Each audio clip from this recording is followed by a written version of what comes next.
Sənə gözümün sevgi dolu baxmağını görmürsən. Səni nə qədər sevdiyimi söyləmək ki bilmirsən.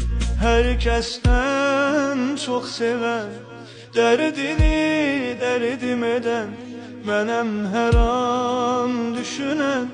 Söyləmək ki bilmirsən.